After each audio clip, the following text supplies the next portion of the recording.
Mare Amico giorni fa con un video ha documentato gli effetti, diciamo, della forte pioggia che ha portato tantissimi rifiuti a Fiumenaro. In conseguenza di ciò avete pensato di indire per sabato una raccolta straordinaria.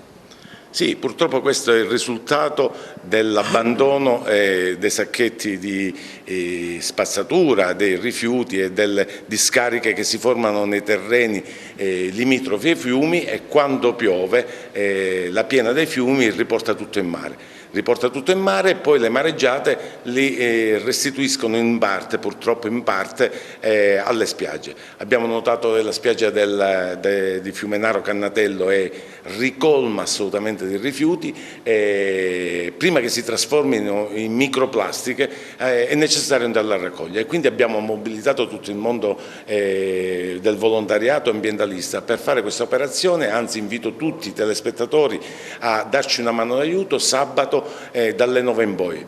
Più rifiuti porteremo in discarica, meno rifiuti ritroveremo in mare l'estate prossima. Perché purtroppo, dico, questa forte ondata di pioggia ha provocato questi risultati, ecco, non solo nella zona di Fiumenaro, San Leone, ma anche un po' in tutte le coste. Ovunque dove c'è un rigagnolo, un torrente, un fiume, attraverso questo corso d'acqua tutto arriva in mare, alla fine tutto arriva in mare. Noi abbiamo concentrato la nostra attenzione, anche perché è un periodo invernale, in un solo luogo, il peggiore che abbiamo trovato nelle nostre coste, che è Cannatello.